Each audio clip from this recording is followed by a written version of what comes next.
नमस्कार दोस्तों, स्वागत है आपका स्टडी फॉर सिविल सर्विसेज में। वीडियो को पूरा देखिए। कोई भी आपका फीडबैक है, कोई सजेशन है, तुरंत वीडियो में कमेंट करके जरूर बताइए। अच्छा लगे तो वीडियो लाइक जरूर कर लीजिए और ऐसे वीडियो लगातार फ्री में पाने के लिए चैनल को तुरंत सब्सक्राइब कर लीजिए और बेल आइकन को जरूर टैप कर लीजिए ताकि आगे भी सारे वीडियो आपको मिलते रहे। यूट्यूब में फॉलो करते हैं तो प्लीज ये वाला फ्री टेलीग्राम चैनल जरूर ज्वाइन कर लीजिएगा। सारे नोटिफिकेशन, सारे अपडेट यहीं पे आते हैं, ध्यान रखिएगा। स्टडी फॉर सिविल सर्विसेज का कोई भी पेड ग्रुप अगर आपको ज्वाइन करना है तो सिर्फ 856480569060697523864455 यही नंबर है हमारे, सिर्फ जहां पे कॉल या व्हाट्सएप कर सकते हैं।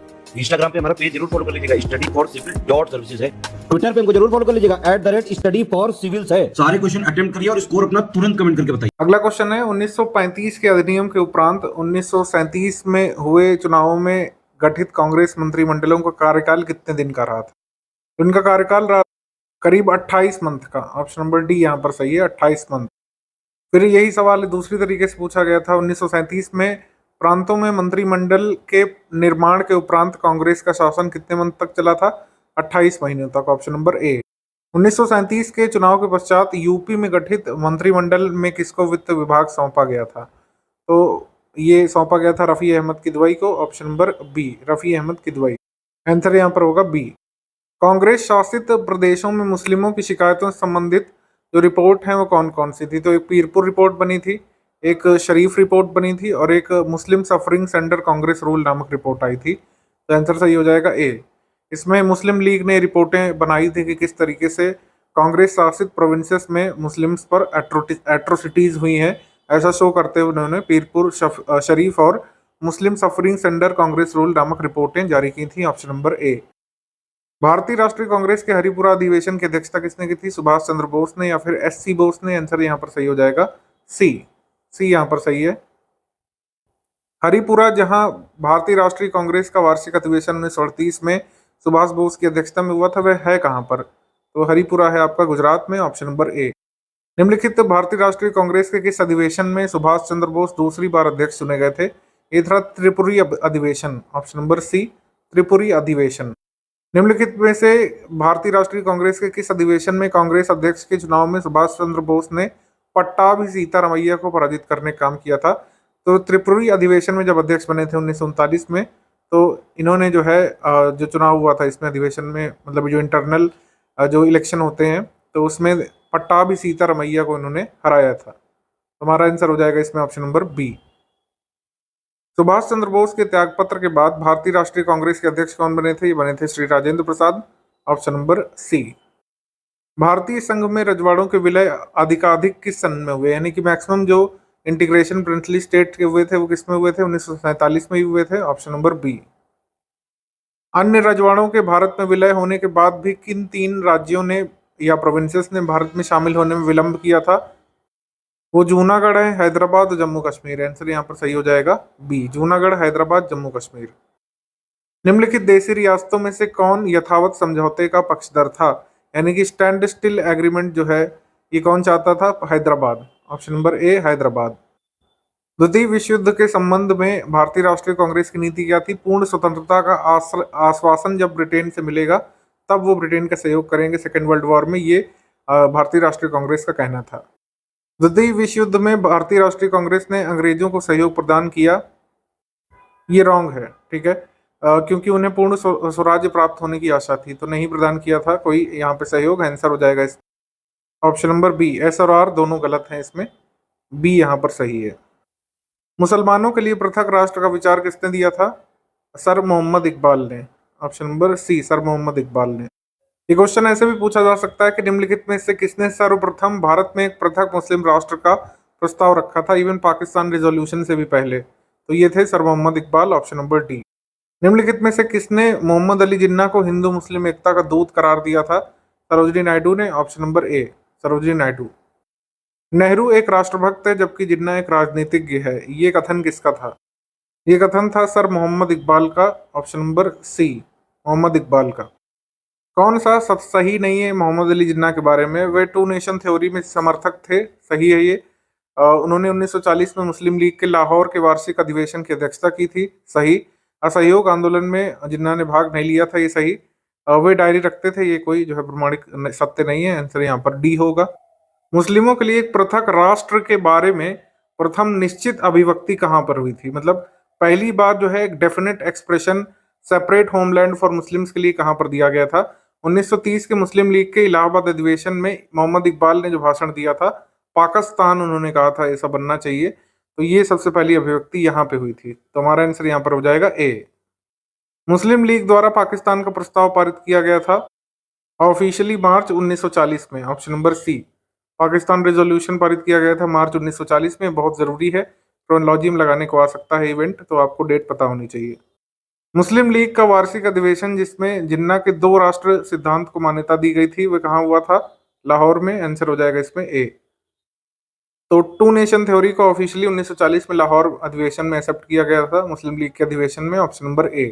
वह कौन सी तिथि थी जब मुस्लिम लीग ने पाकिस्तान दिवस मनाया था? पाकिस्तान डे इन्होंने मनाया था 23 मार्च 1943 को, ऑप्शन नंबर डी। ये बहुत जरूरी है, पाकिस्तान दिवस कब बनाया गया और पाकिस्तान रिजोल्यूशन कब पारित किया गया।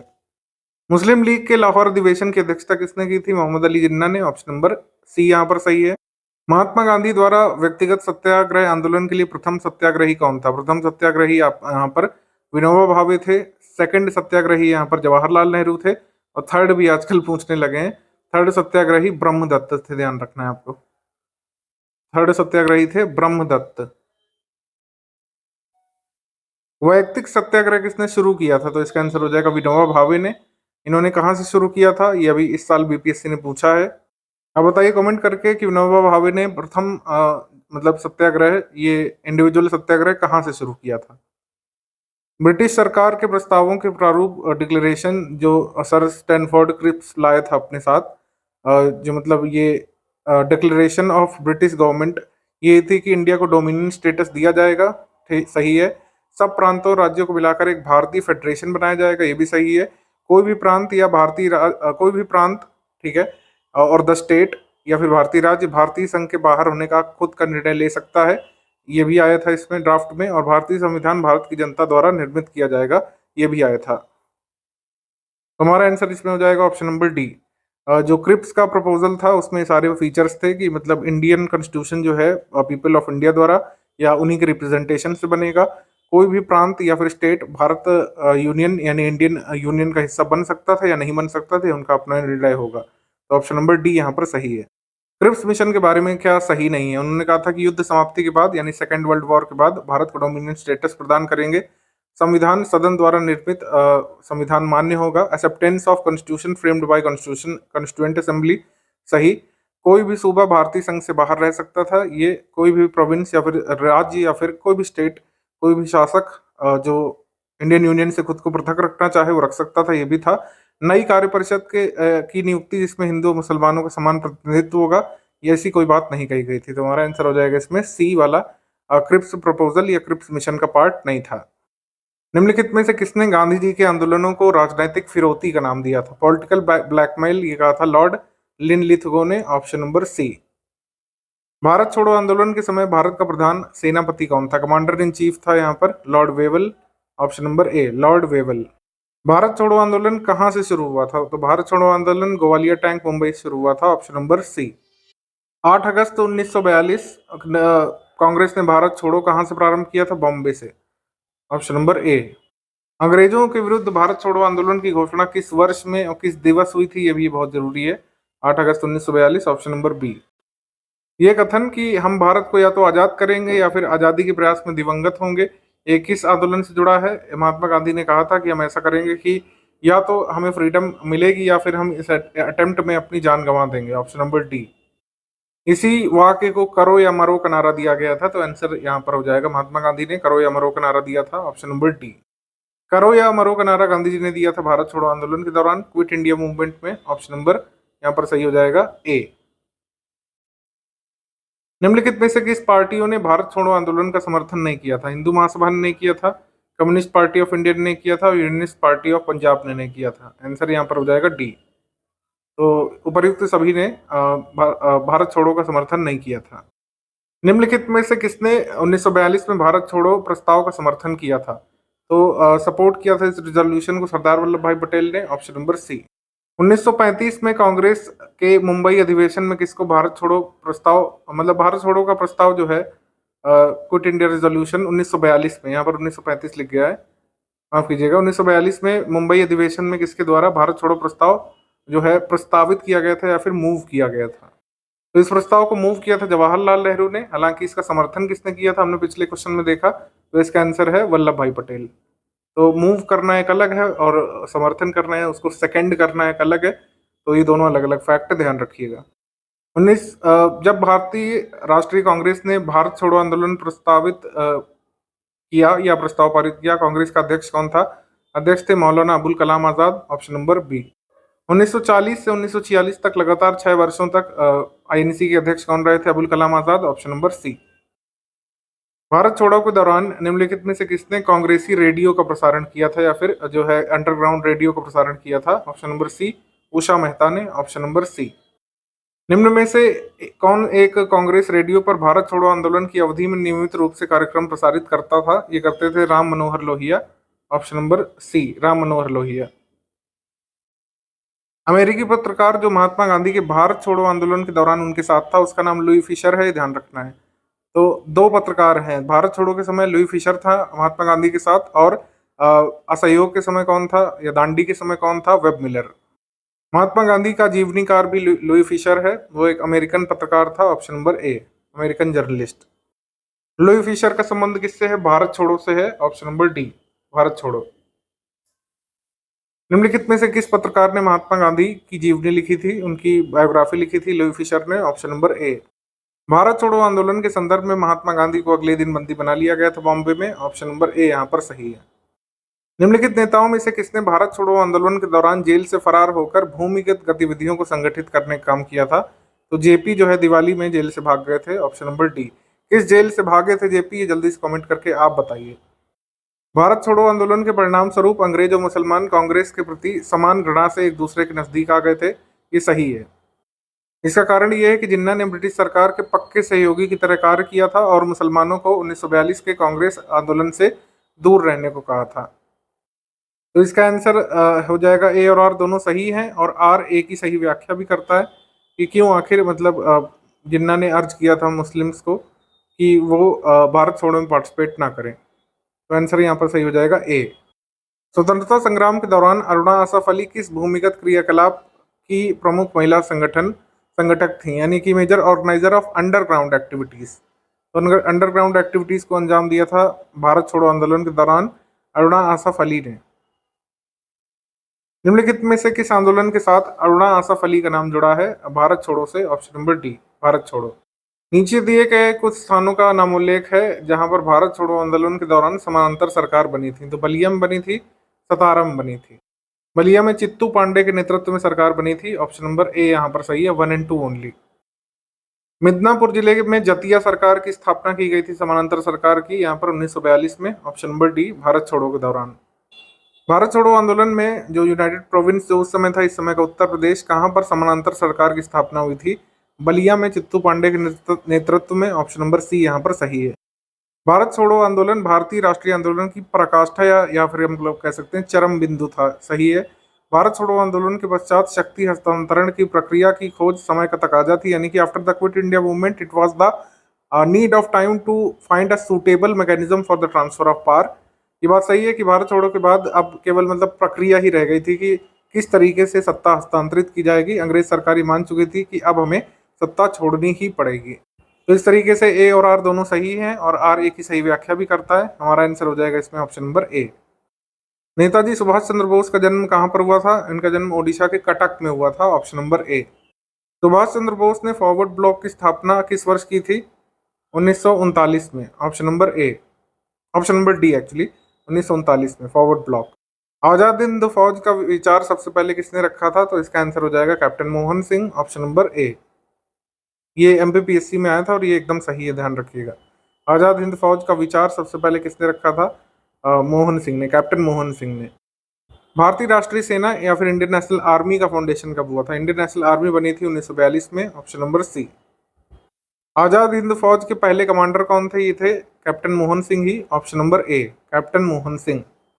सुभाष चंद्र बोस ने स्वतंत्र भारत की अंतरिम सरकार की घोषणा कब की थी?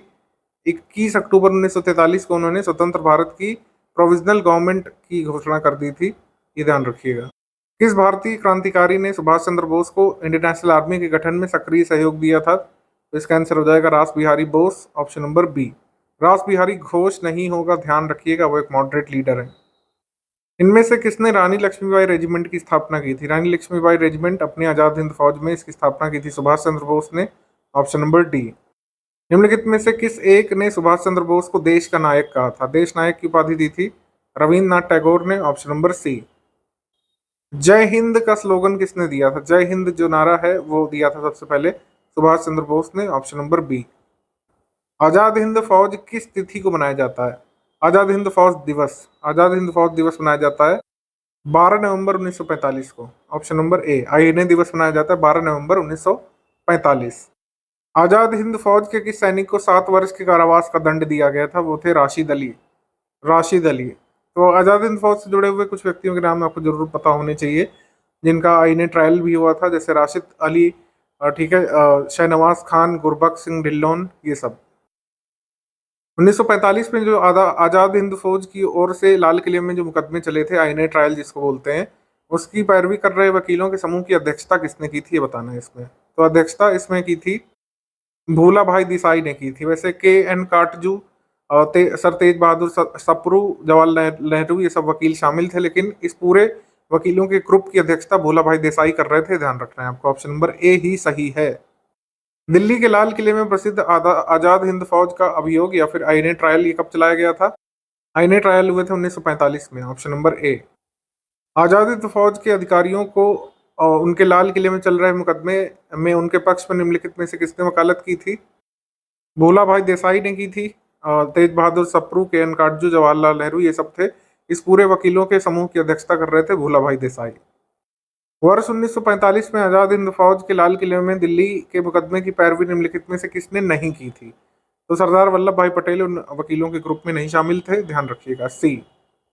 1946 के कैबिनेट मिशन का नेतृत्व किसने किया था? तो कैबिनेट मिशन आया था पैथिक लॉरेंस की अध्यक्षता में, ऑप्शन नंबर ए। निम्नलिखित में से किस एक ने भारत के लिए एक त्रिस्तरीय शासन व्यवस्था का प्रस्ताव रखा था? तो त्रिस्तरीय शासन व्यवस्था का प्रस्ताव रखा था कैबिनेट मिशन ने, और इसको अपने अपने तरीके से इंटरप्रेट किया था मुस्लिम लीग और कांग्रेस ने एक दूसरे के विरोधाभास में, ठीक है, ऑप्शन नंबर बी। निम्न में से किस एक ने भारत के लिए त्रिस्तरीय शासन व्यवस्था का प्रस्ताव रखा था? तो इसका आंसर है cabinet mission D. Cabinet mission 3 cabinet मंत्रियों से गठित था, कौन इसका मेंबर नहीं था? तो इसमें Stafford Cripps, A V. Alexander, Pethick Lawrence थे, लॉर्ड एमरी कैबिनेट मिशन के भाग नहीं थे। निम्नलिखित में से कैबिनेट मिशन का सदस्य कौन नहीं था? तो 3 ये सदस्यों के नाम आपको ध्यान रखना है, Stafford Cripps, Alexander Lawrence, John Simon नहीं थे, साइमन कमीशन के अध्यक्ष थे जो 1928 में आया था। इन व्यक्तियों में से कैबिनेट मिशन का सदस्य कौन नहीं था? तो विलियम वुड सदस्य नहीं था। कोई भी व्यक्ति जो इन 3 के अलावा है वह कैबिनेट मिशन का सदस्य नहीं था। 1946 में मुस्लिम लीग ने कैबिनेट मिशन प्लान के लिए दी गई अपनी स्वीकृति वापस ले ली थी, ठीक है, ये सही कथन है। और 1946 में गठित अंतरिम सरकार में मुस्लिम लीग शामिल हुई थी, ये भी सही कथन है। लेकिन ये दोनों एक दूसरे की व्याख्या नहीं कर रहे हैं, मतलब आर जो है एक की व्याख्या नहीं कर रहा है, दोनों इंडिविजुअली सही हैं, ठीक है। कैबिनेट मिशन को शुरुआत में स्वीकृति दी थी मुस्लिम लीग ने, लेकिन फिर वापस ले ली थी। उन्होंने कहा था कि नहीं, फुल फ्लेज्ड पाकिस्तान ही चाहिए, ठीक है। फिर डायरेक्ट एक्शन डे हुआ था, ये सब चीज़ें आपको पता है।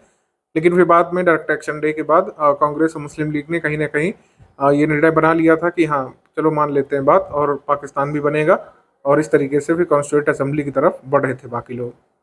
अच्छा, एक चीज़ आपको जरूर पता होनी चाहिए कि मुस्लिम लीग ने कैबिनेट मिशन की मांग को रद्द क्यों किया था, या फिर कैबिनेट मिशन को डिस्कार्ड इसलिए किया था क्योंकि कैबिनेट मिशन ने जो है एक डोमिनियन बनाने की बात कही थी, ठीक है।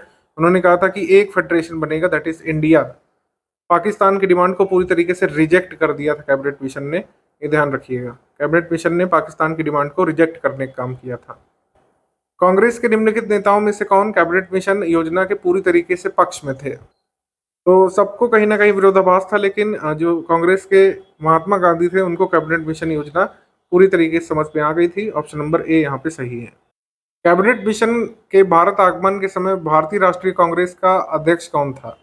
तो कैबिनेट मिशन जब भारत आया था तो जो है भारतीय राष्ट्रीय कांग्रेस के अध्यक्ष जवाहरलाल नेहरू थे। ऑप्शन नंबर ए। यहाँ पे थोड़ा सा मिस्टेक हो गया, ये गलत इसमें आंसर लिखा हुआ था। ऑब्वियसली जब 1940 से 1946 तक मौलाना अबुल कलाम आज़ाद अध्यक्ष थे, तो क्रिप्स मिशन के समय और कैबिनेट मिशन के समय दोनों में ही कांग्रेस के आईएनसी के अध्यक्ष मौलाना अबुल कलाम आज़ाद ही थे। ऑप्शन नंबर सी यहाँ पर सही है, जवाहरलाल नेहरू नहीं। ठीक है, तो आंसर नंबर यहाँ पे होगा सी, नॉट ए, माफ कीजिएगा यहाँ पर। स्वतंत्र भारत के लिए संविधान की संरचना हेतु सभा का विचार निम्न में से सर्वप्रथम प्रस्तुत किया गया था कब? कॉन्स्टिट्यूएंट असेंबली की बात सबसे पहले कब आई थी? तो एक कॉन्स्टिट्यूएंट असेंबली सेटअप किए जाने की बात कांग्रेस पार्टी ने 1936 में रखी थी सबसे पहली बार। ठीक है, ऑप्शन नंबर बी। संविधान सभा जिसने भारतीय संविधान का निर्माण किया का सृजन किसके अंतर्गत किया गया था? तो कैबिनेट मिशन प्लान के अंतर्गत किया गया था, obviously option number D. 1484 question, निम्नलिखित में से किसे एक ने भारत के लिए संविधान सभा का विचार दिया था सबसे पहले? तो इसका आंसर हो जाएगा cabinet mission plan, option number C. अब इसमें देखिए 3 तरीके के क्वेश्चन हो सकते हैं। संविधान सभा का विचार वैसे ब्रिटिश की तरफ से आया था कैबिनेट मिशन प्लान में, हालांकि किस पार्टी ने सबसे पहले इसका विचार रखा था? स्वराज पार्टी ने। ठीक है, और अगर पूछे किस व्यक्ति ने इसका विचार रखा था, तो इसका आंसर एम.एन. रॉय होगा। ये 3 तरीके से सवाल आपसे पूछा जा सकता है। अगर पूछे किस पार्टी ने सबसे पहले सुझाव रखा, तो स्वराज पार्टी, कांग्रेस नहीं। और सबसे पहले किस व्यक्ति ने रखा, तो एम.एन. रॉय होगा। और ब्रिटिश की तरफ से जो प्लान था वो कैबिनेट मिशन ऐसा प्लान था जिसने भारत के लिए संविधान बनाने के लिए कॉन्स्टिट्यूएंट असेंबली को सेटअप करने का प्रस्ताव रखा था, सी। कैबिनेट मिशन योजना के अंतर्गत संविधान निर्मात्री परिषद में प्रत्येक प्रांत को आवंटित संख्या निर्धारित करने के लिए एक प्रतिनिधि कितनी जनसंख्या के अनुपात में था? तो एक प्रतिनिधि रिप्रेजेंट करता था 10 लाख व्यक्तियों की पॉपुलेशन को, ऑप्शन नंबर बी। संविधान सभा का पहला सत्र कब हुआ था? ये 9 दिसंबर 1946 को हुआ था, ऑप्शन नंबर सी। भारतीय संविधान सभा का प्रथम अध्यक्ष तो doctor Rajendra Prasad, option number ए यहाँ पर सही है। वैसे सच्चिदानंद सिन्हा इसमें आना चाहिए, लेकिन वो दिया नहीं होता है कई बार ऑप्शन में। फर्स्ट टेम्परेरी चेयरपर्सन अगर पूछे तो सच्चिदानंद सिन्हा उत्तर में जरूर होंगे। वैसे डॉक्टर राजेंद्र प्रसाद इसमें होते हैं, ऑप्शन नंबर ए। भारतीय उपनिवेश के लिए प्रभु सत्ता संपन्न संविधान सभा के प्रथम अध्यक्ष जो निर्वाचित हुए थे वो राजेंद्र प्रसाद थे। हालांकि टेम्परेरी अध्यक्ष मतलब कह सकते हैं राजेंद्र प्रसाद के इलेक्ट होने से पहले बने थे सच्चिदानंद सिन्हा, टेम्परेरी चेयरपर्सन उनको जरूर कह सकते हैं। तो ऑप्शन नंबर सी यहाँ पर सही है। पंडित जवाहरलाल नेहरू के नेतृत्व में अंतरिम सरकार का गठन कब हुआ था? अंतरिम सरकार बनी थी सितंबर 1946 में, ऑप्शन नंबर सी। अब अंतरिम सरकार में अलग अलग पोर्टफोलियो दिए गए थे, जैसे आसफ अली को रेल मंत्रालय का, ऑप्शन नंबर सी। वित्त मंत्री का पोर्टफोलियो 1946 में दिया गया था लियाकत अली खान को, ऑप्शन नंबर सी। अंतरिम सरकार के सदस्य कौन नहीं थे? तो बी आर अम्बेडकर अंतरिम सरकार के सदस्य नहीं बने थे, ऑप्शन नंबर डी। निम्नलिखित में से कौन 2 सितंबर 1946 को गठित अंतरिम सरकार में मंत्री नहीं थे? तो अबुल कलाम आज़ाद नहीं थे। इंडिपेंडेंट इंडिया के पहले एजुकेशन मिनिस्टर बने थे अबुल कलाम आज़ाद, लेकिन इंटरिम गवर्नमेंट में ये राजगोपालाचारी के पास था चार्ज एजुकेशन का, तो सी यहाँ पे सही है।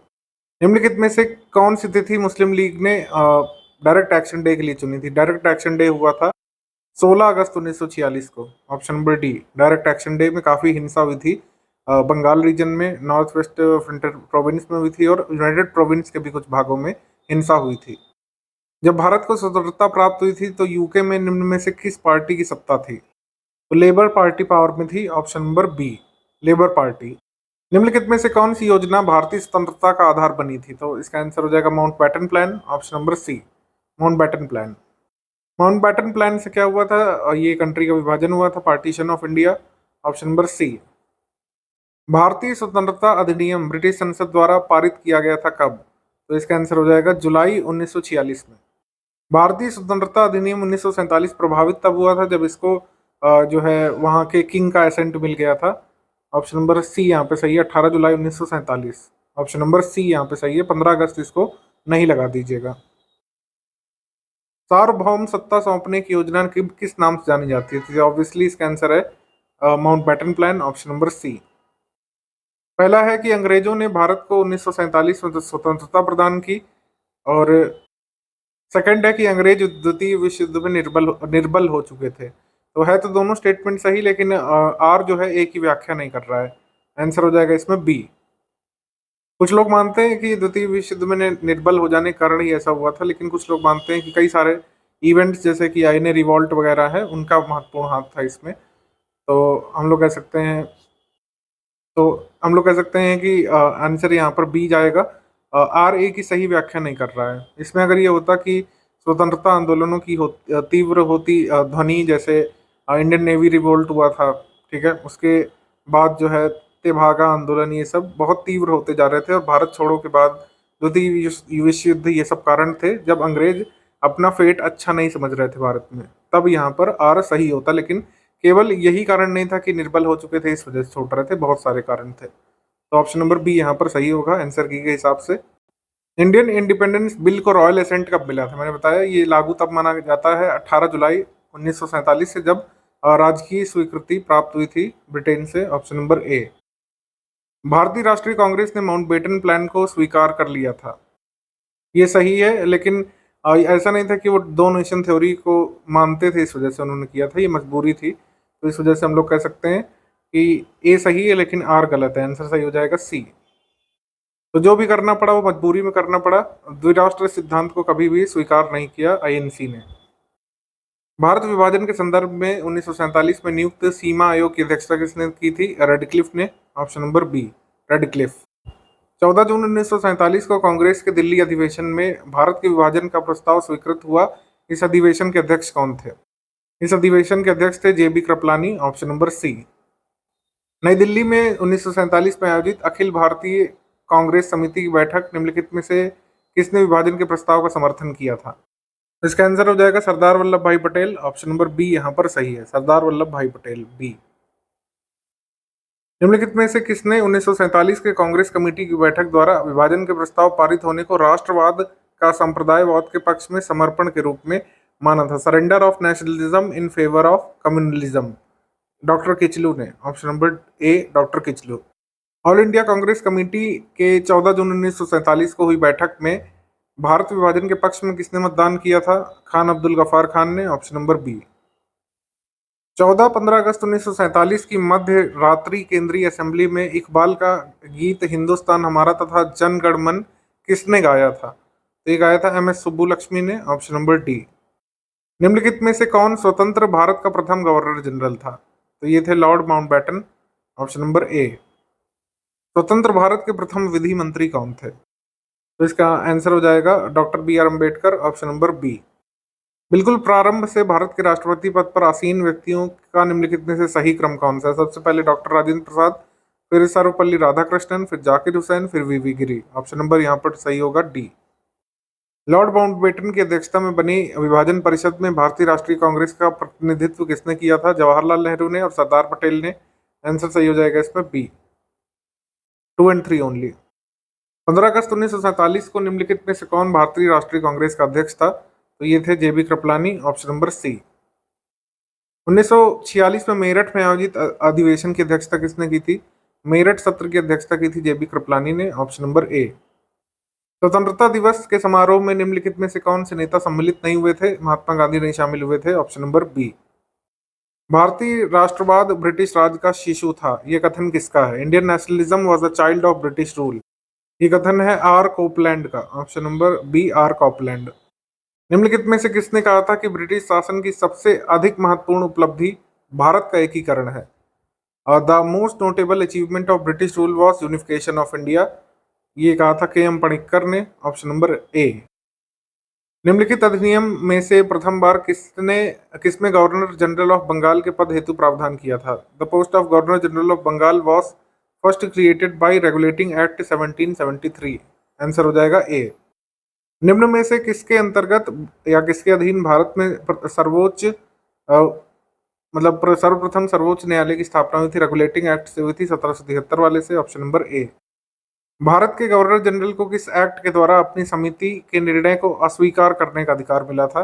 वीटो मिला था 1786 के एक्ट के तहत। ऑप्शन नंबर सी।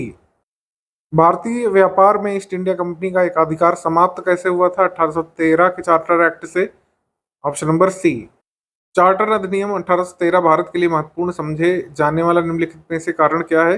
शिक्षा के लिए 1 लाख रुपए का वित्तीय प्रावधान यहाँ पे किया गया था, तो भारत के लिए महत्वपूर्ण इसलिए समझा जाता है चार्टर एक्ट 1813। ऑप्शन नंबर सी।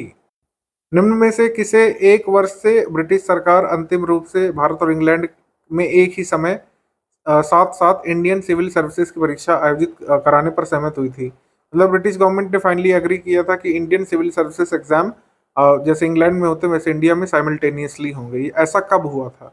तो ऐसा सबसे पहले हुआ था 1922 में, ऑप्शन नंबर ए। 1922 में इंडिया में और इंग्लैंड में एक साथ एक ही समय पर इंडियन सिविल सर्विसेज की परीक्षा का आयोजन हुआ था। बोर्ड ऑफ कंट्रोल की स्थापना किस अधिनियम के अंतर्गत हुई थी? पिट्स इंडिया अधिनियम के अंतर्गत, option number D. British east India company ने चाय के व्यापारिक एकाधिकार को कब खो दिया था? 1833 के चार्टर एक्ट से, ऑप्शन नंबर सी। भारत शासन या भारत का शासन ईस्ट इंडिया कंपनी से क्राउन को स्थानांतरित हुआ था 1858 के गवर्नमेंट ऑफ इंडिया एक्ट से, ऑप्शन नंबर सी। निम्नलिखित में से किस एक्ट के द्वारा भारत के गवर्नर जनरल को अध्यादेश जारी करने की शक्ति प्राप्त हुई थी? ऑप्शन नंबर बी से, इंडियन काउंसिल एक्ट 1861 से।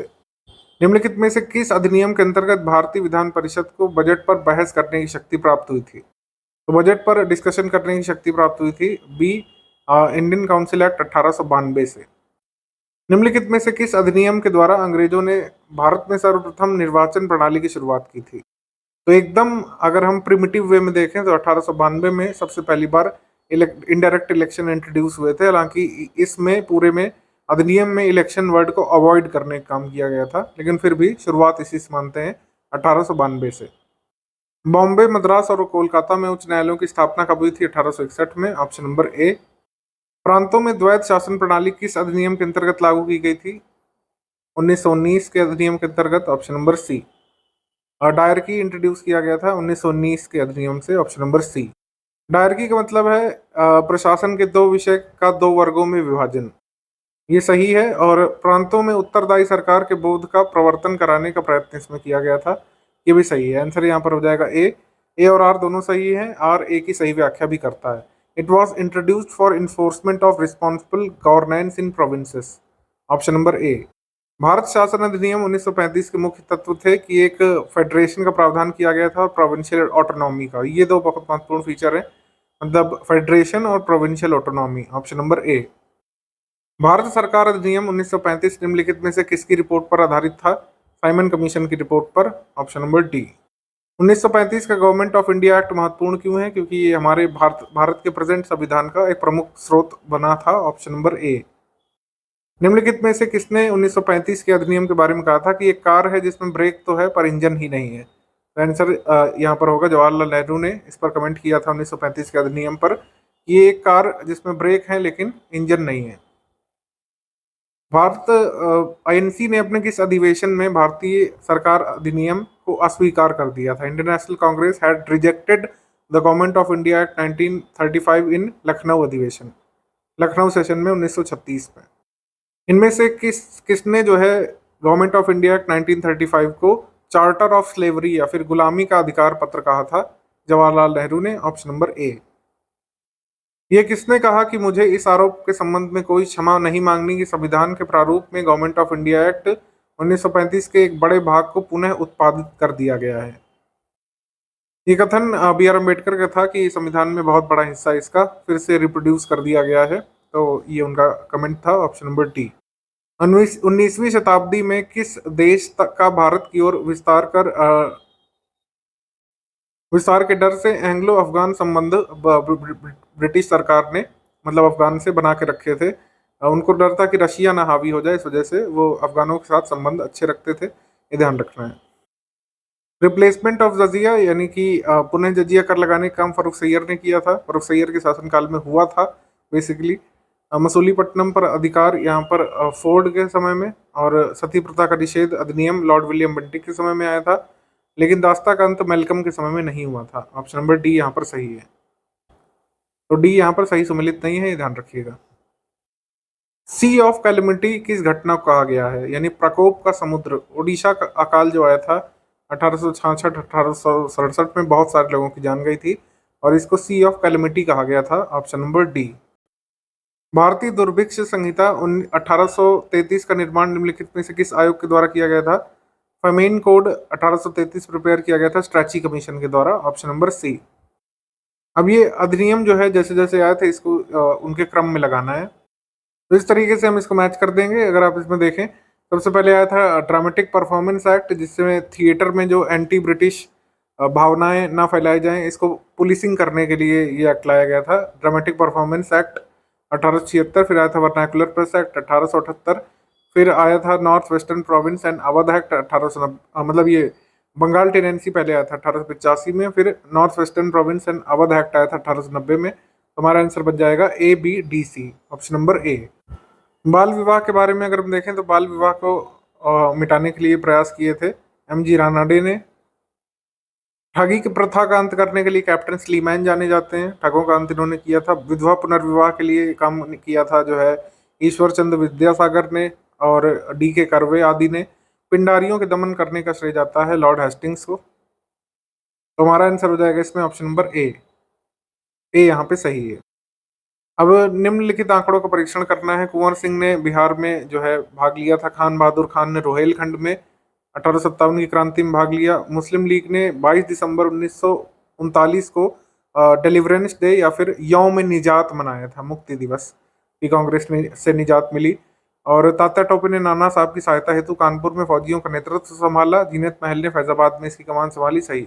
गदर पार्टी जो है भगत सिंह ने नहीं स्थापित की थी, बल्कि जो है लाला हरदयाल सोहन सिंह भाखड़ा ने स्थापित की थी। तो हमारा आंसर इसमें हो जाएगा कौन सा यहाँ पे सही है, सी 1, 2 एंड 3 यहाँ पे सही है, डी वाला इनकरेक्ट है। The British government is not responsible for the partition of India, ये स्टेटमेंट किसका था, ये था लॉर्ड एटली का, option number D, option number B actually. British सरकार भारत के विभाजन के लिए उत्तरदायी नहीं है, ये लॉर्ड एटली ने कहा था, ऑप्शन नंबर बी। राजनैतिक स्वतंत्रता राष्ट्र का जीवन श्वास है, political freedom is the life breath of nation, ये किसका कथन था, अरबिंदो घोष का, ऑप्शन नंबर बी। किन दो नेताओं ने भारत में दौरा कर सामाजिक उत्थान का कार्य किया था, गांधी ने और तिलक ने, ऑप्शन नंबर ए। निम्नलिखित में से किस तिथि को भारतीय संविधान निर्माता डॉक्टर भीमराव अंबेडकर की मृत्यु हुई थी, अंबेडकर की मृत्यु हुई थी 6 दिसंबर 1956 में, ऑप्शन नंबर बी। निम्नलिखित में से किसने रविन्द्रनाथ टैगोर को महान प्रहरी कहा था, द ग्रेट सेंटिनल, ये कहा था महात्मा गांधी ने, ठीक है, महान प्रहरी बी। रविन्द्रनाथ टैगोर के विषय में निम्नलिखित में से कौन सा एक कथन असत्य है, उन्होंने स्वदेशी आंदोलन के आर्थिक पक्ष का समर्थन नहीं किया था, उन्होंने कहा था कि कपड़े नहीं जलाए जाने चाहिए, बाकी सब यहाँ पे सही है उनके बारे में। कि शिवाजी और गुरु गोविंद सिंह को राष्ट्र निर्माता के रूप में उन्होंने देखा, भारत और उसकी संस्कृति का गौरवगान किया है, अनेक गीतों में मराठों की बहादुरी का खंडन देखने को मिलता है, ठीक है, ऑप्शन नंबर सी यहाँ पे सही है। आज़ादी हमारी पहुंच के बहुत करीब है, हमें इसे कसकर पकड़ लेना चाहिए, ये जो है महात्मा गांधी कथन था, ऑप्शन नंबर ए। निम्नलिखित में से किसने कहा था कि भारत की मुक्ति महात्मा गांधी के नेतृत्व में नहीं हो पाएगी, ये कहा था सुभाष चंद्र बोस ने, ऑप्शन नंबर डी। प्रत्येक वस्तु प्रतीक्षा कर सकती है परंतु कृषि नहीं, इस कथन का श्रेय जाता है everything else can wait but not the agriculture, ये कथन था जवाहरलाल नेहरू का, ऑप्शन नंबर बी। जनता राजा जनता के लिए बने हैं, जनता राजा के लिए नहीं, ये किसने कहा था, ये वक्तव्य था दादा भाई नौरोजी का। Kings are made for public, public is not made for kings, Dadabhai Naoroji. I am a socialist and a republican and I am no believer of kings and princes, ये कथन है जवाहरलाल नेहरू का, ऑप्शन नंबर डी, ठीक है। मैं एक समाजवादी गणतंत्रवादी हूँ और मुझे राजा और राजकुमारों में विश्वास नहीं। निम्नलिखित में से भारत में साम्यवाद का उच्चतम पुजारी किसे कहा गया है, high priest of communism in India, ये है जवाहरलाल नेहरू, ऑप्शन नंबर ए। निम्नलिखित में से कौन एक जवाहरलाल नेहरू का जीवनीकार है, फ्रैंक मोराइस ने जवाहरलाल नेहरू की जीवनी लिखी थी, ऑप्शन नंबर ए। आर्य समाज की स्थापना 1875 में, सही। अल हिलाल को मौलाना अबुल कलाम आज़ाद ने शुरू किया था, अल हिलाल अल बिलाग इन्हीं के हैं। लाला लाजपत राय द पीपल समाचार पत्र से संबद्ध नहीं थे, ये गलत है, द पीपल से जुड़े थे लाला लाजपत राय। कोलकाता के प्रसिद्ध प्रेसिडेंसी कॉलेज की स्थापना राजा राम मोहन रॉय ने की थी, ये सही है। तो इसका आंसर हो जाएगा 1 to 4, ऑप्शन नंबर सी। निम्नांकित घटना में से कौन सी घटना कालक्रम के अनुसार तीसरे नंबर पर आती है, तीसरे नंबर पर क्या आएगा यहाँ पर, तो तीसरे नंबर पर आएगा यहाँ पर आपका दांडी मार्च, ठीक है, दांडी मार्च यहाँ पर आएगा तीसरे नंबर पर, ऑप्शन नंबर डी। क्योंकि सविनय अवज्ञा आंदोलन से आप इसको जोड़ के देखिए, ये 1940 के दशक में, अगर पूरा डेट नहीं भी याद है तो, चंपारण जो है 1915 के बाद 1920 के बीच, असहयोग 1920 के बाद शुरू हुआ, दांडी मार्च 1930 के बाद, ठीक है, 1940 से पहले, तो तीसरे नंबर पर दांडी मार्च आएगा। निम्नलिखित में से किसने 31 दिसंबर 1928 को दिल्ली में हुए सर्वदलीय मुस्लिम सम्मेलन की अध्यक्षता की थी, all parties Muslim conference at Delhi on 31 दिसंबर 1928, इसकी अध्यक्षता की थी आगा खान ने, ऑप्शन नंबर ए। अंग्रेजों के विरुद्ध खान अब्दुल गफ्फार खान द्वारा प्रारंभ किए आंदोलन का नाम क्या था? लाल कुर्ती या फिर रेड शर्ट्स? ऑप्शन नंबर ए।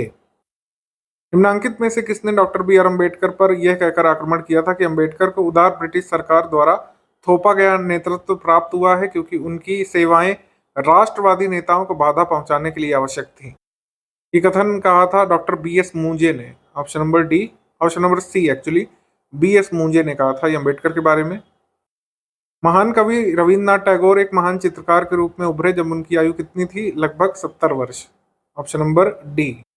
कस्तूरबा एवं महादेव देसाई की समाधि किस परिसर में स्थित है? आगा खान पैलेस पूना में है। ऑप्शन नंबर ए। कस्तूरबा गांधी का समाधि स्थल कहाँ पर है? ये है आगा खान पैलेस पुणे में। Option number C. बंगाल दुर्भिक्ष जिसमें लाखों लोग दिवंगत हुए थे वो कब आया था? 1943 में। Option number B. British House of Commons का चुनाव जिस प्रथम व्यक्ति ने लड़ा था लेकिन जीत नहीं पाए थे वे थे डब्ल्यू.सी. बनर्जी। ऑप्शन नंबर डी, ये ध्यान रखना है। भारत में अप्रत्यक्ष निर्वाचन की प्रथा कब शुरू हुई थी? 1892 में सबसे पहले। Option number B. Doctor B R Ambedkar के बारे में क्या सही है? सिद्धार्थ कॉलेज की स्थापना की, मूक नायक पत्रिका की शुरुआत की 1920 में, डिप्रेस्ड क्लासेस इंस्टीट्यूट की शुरुआत की 1925 में। ठीक है, ये सही है। भारत के प्रथम विधि मंत्री थे, तो ये गलत हो गया। आंसर हो जाएगा इसमें 1 2 3 करेक्ट, ए यहाँ पे सही है। अम्बेडकर ने एक पार्टी की शुरुआत की थी, उसका नाम जल्दी से कमेंट करके बताइए, क्या नाम था उनकी पार्टी का? अब इसको सही कालक्रम में लगाना है। तो जलियांवाला बाग हत्याकांड पर कांग्रेस समिति द्वारा एक रिपोर्ट पब्लिश की गई थी। ठीक है, तो ये सबसे पहले हुआ था। फिर तुर्की को अर्पित शांति शर्तों की घोषणा, announcement of peace terms to Turkey, ये सेकंड।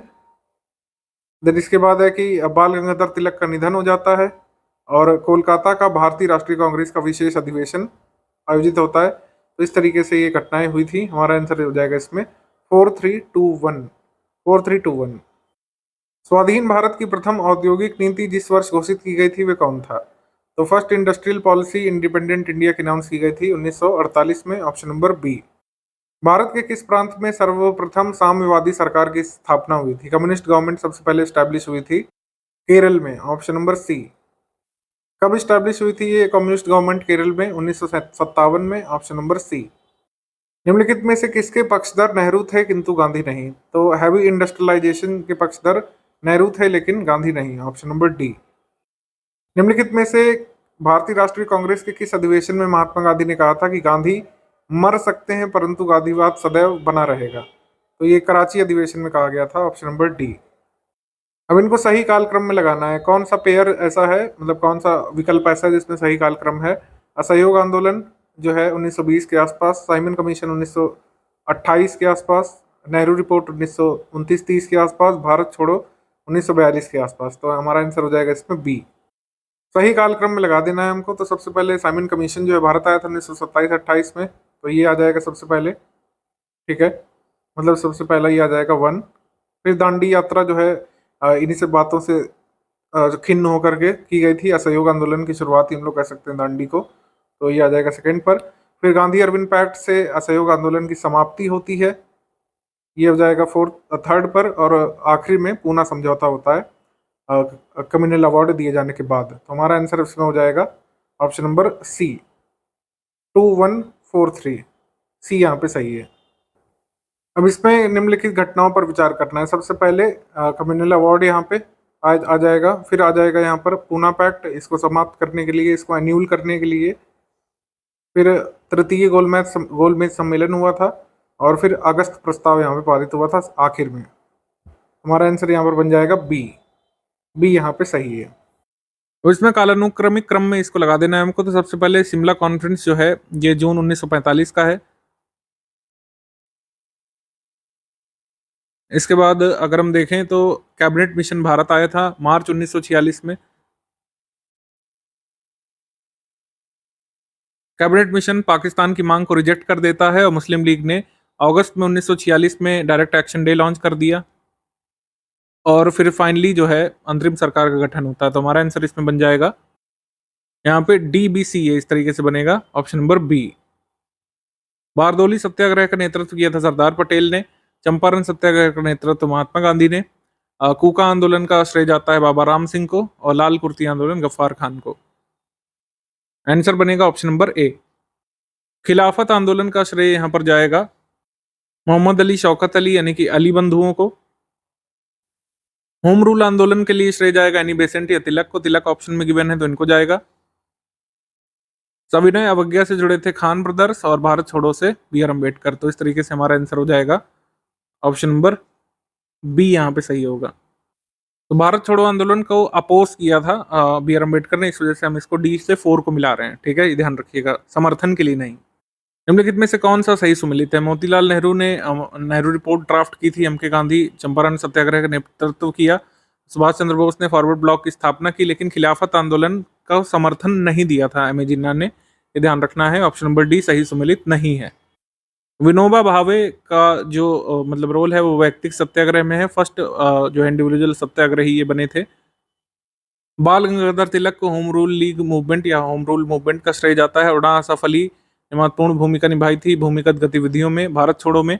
धरसाना रेड या फिर धरसाना सॉल्ट वर्क्स में रेड करने का या धरसाना पिकेटिंग करने का श्रेय जाता है सरोजिनी नायडू को। हमारा आंसर हो जाएगा इसमें ऑप्शन नंबर ए सही हो जाएगा। होम रूल आंदोलन से जोड़ेंगे हम लोग एनी बेसेंट को इसमें, और बारदोली सत्याग्रह से जोड़ेंगे वल्लभ भाई पटेल को। स्वराज पार्टी की स्थापना से जोड़ेंगे सी आर दास को, और असहयोग आंदोलन से जोड़ेंगे महात्मा गांधी को। आंसर बन जाएगा यहाँ पर ऑप्शन नंबर बी। अब ये कुछ बातें हैं, जैसे रेगुलेटिंग एक्ट तो बहुत पहले का है तो ये सबसे पहले आएगा, तो ए तो सभी में तो एलिमिनेट नहीं हो सकता। आपको पता होना चाहिए सूरत स्प्लिट कब हुआ था। ईयर अगर आपको याद हो 1907, बंगाल का विभाजन 1905, ठीक है, और मुस्लिम लीग की स्थापना दिसंबर 1906। तो हम इसमें मिला देंगे। अब हमारा आंसर बनेगा ए पहले फिर सी, पहले रेगुलेटिंग एक्ट फिर बंगाल का विभाजन फिर मुस्लिम लीग की स्थापना और फिर सूरत की फूट, ऑप्शन नंबर बी। तो चंपारण सत्याग्रह सबसे पहले आएगा यहाँ पर, फिर आएगा असहयोग आंदोलन 1920 के आसपास, फिर आएगा यहाँ पे दांडी मार्च यानी कि सिविल डिसोबीडियंट, और फिर आएगा भारत छोड़ो यानी कि क्विट इंडिया मूवमेंट। आंसर सही हो जाएगा इसमें ए।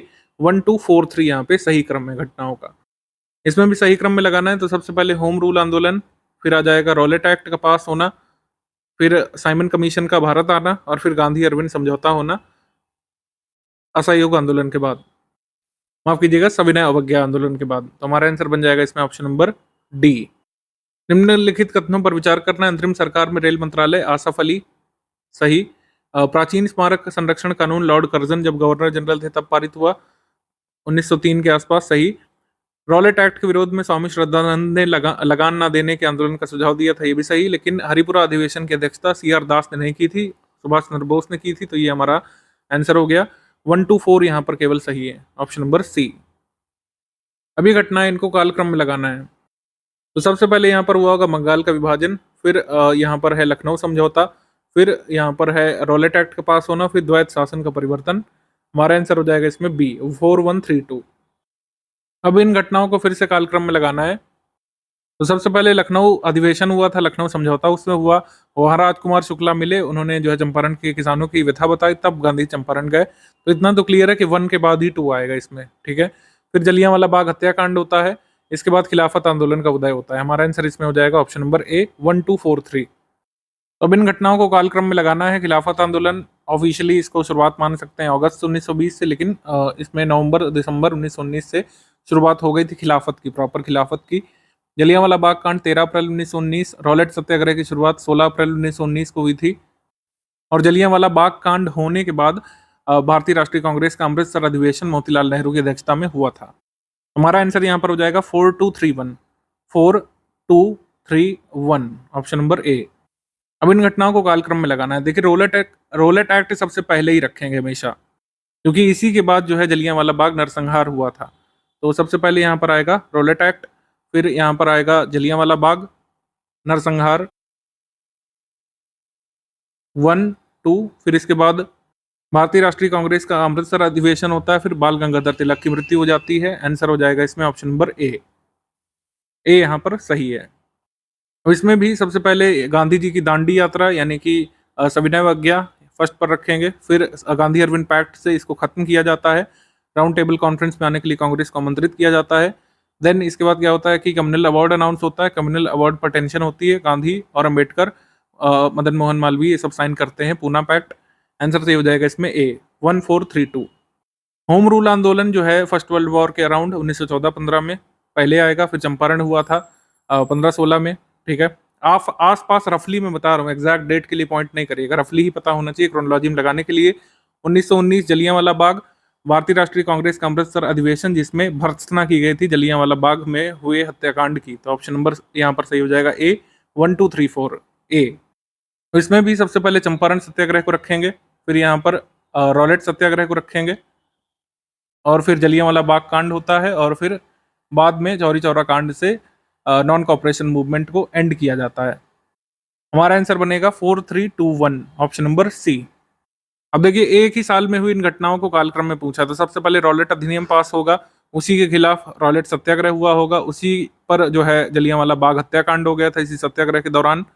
ठीक है, और फिर भारतीय राष्ट्रीय कांग्रेस का अमृतसर अधिवेशन होता है मोतीलाल नेहरू की अध्यक्षता में, जहां पर इस हत्याकांड को यहाँ पर निंदनीय बताया गया था। आंसर नंबर यहाँ पर हो जाएगा बी। तो इसमें भी अब आप जान चुके होंगे इतने सारे रिपीटेड सीक्वेंस में, इसका आंसर क्या बनेगा? इसका आंसर ए बनेगा 3124। इनमें से कौन सा सही सुमेलित नहीं है? पिट्स इंडिया एक्ट पारित होने के समय बंगाल का गवर्नर जनरल लॉर्ड मिंटो नहीं था। ठीक है, ऑप्शन नंबर डी यहाँ पर रॉन्ग है। गदर आंदोलन में सक्रिय भाग लेने वाले हरदयाल बाबा हरनाम सिंह टुंडीलात सही हैं। ऑल इंडिया हरिजन संघ के संस्थापक महात्मा गांधी हैं। भारत से प्रकाशित प्रथम समाचार पत्र द बंगाल गजट है। डी यहाँ पे गलत है। अगस्त डिक्लेरेशन संबंधित है मॉन्टेग। फिर अगस्त प्रस्ताव या अगस्त ऑफर संबंधित है लॉर्ड लिनलिथगो।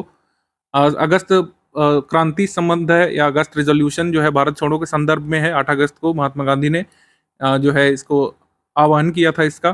प्रत्यक्ष कार्यवाही दिवस मोहम्मद अली जिन्ना ने मुस्लिम लीग के माध्यम से करने के लिए कहा था, कैबिनेट मिशन के प्रस्ताव को अस्वीकृत करने के बाद। तो आंसर यहाँ पर हो जाएगा ए, 2143 यहाँ पे सही हो जाएगा। दिवाली डिक्लेरेशन किससे संबंधित है? दिवाली डिक्लेरेशन में जो है कहा गया था कि डोमिनियन स्टेटस भारत को दिया जाएगा। Option number B. निम्नलिखित में से कौन सा कथन सही नहीं है? लाला लाजपत राय भारतीय राष्ट्रीय कांग्रेस के अध्यक्ष कभी नहीं बने, ये गलत है। तिलक नहीं बने लेकिन लाला लाजपत राय बने हैं एक बार।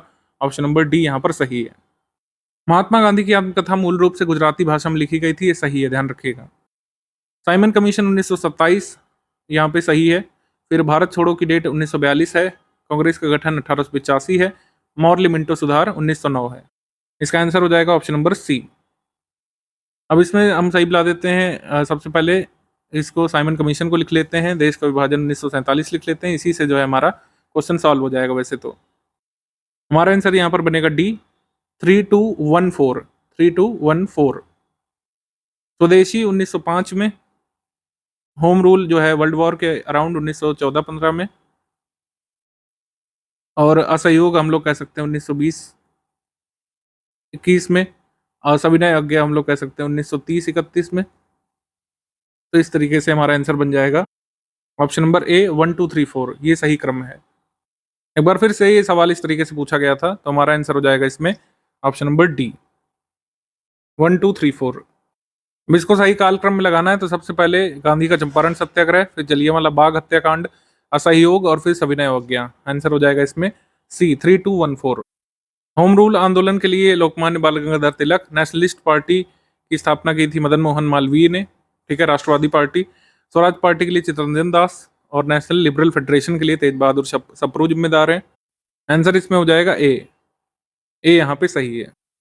पृथक निर्वाचन का प्रारंभ यानी कि कमेंसमेंट ऑफ सेपरेट इलेक्ट्रेट्स 1909 के अधिनियम से। फिर इसके बाद कांग्रेस लीग समझौता 1916 में लखनऊ पैक्ट से।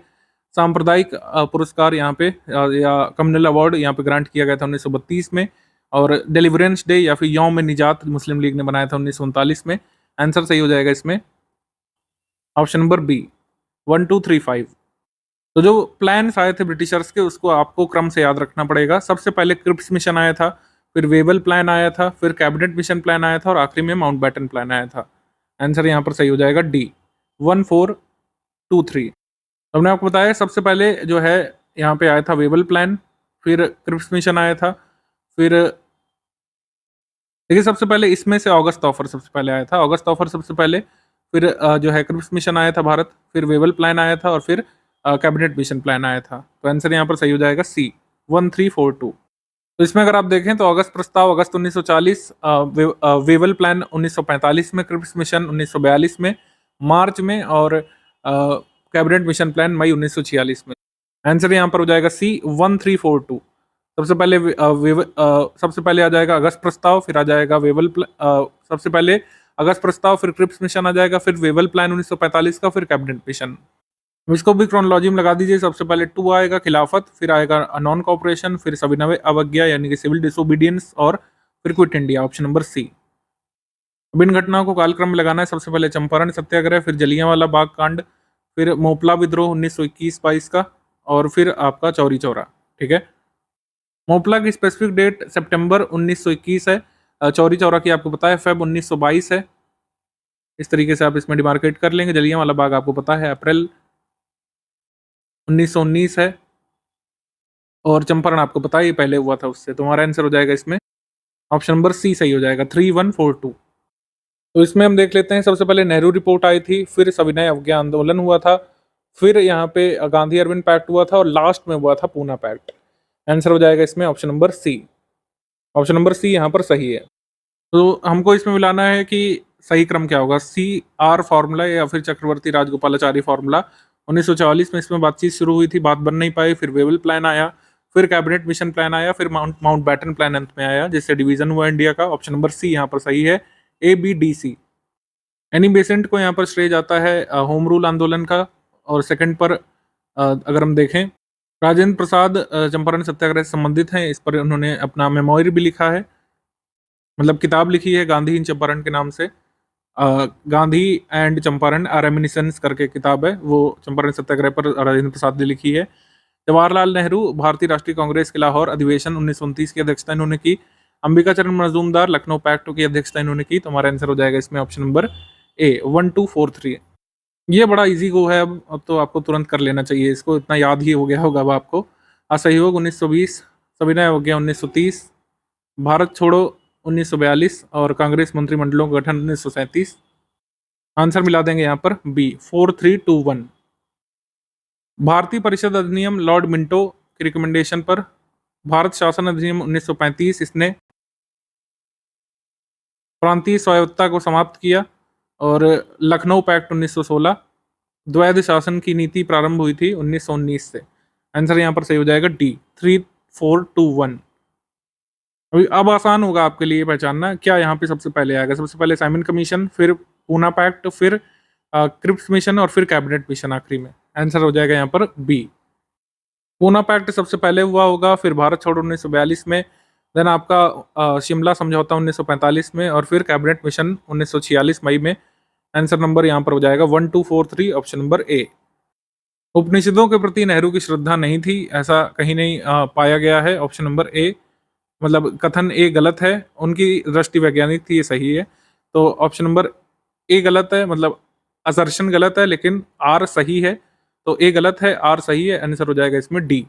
निम्नलिखित में से किसने कहा था कि डोडो की भांति साम्राज्यवाद दिवंगत हो चुका है। डोडो एक पक्षी था जो एक्सटिंक्ट हो चुका है।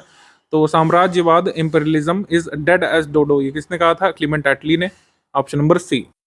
यहाँ एक क्रांति होने जा रही है और हमें जल्दी से चले जाना चाहिए, किसने कहा था? Here is a revolution taking place and we should move quickly, ये कहा था सर स्टैफर्ड क्रिप्स ने। Option number A. इसमें भी आप आसानी से कर लेंगे। आंसर हो जाएगा इसमें CADB।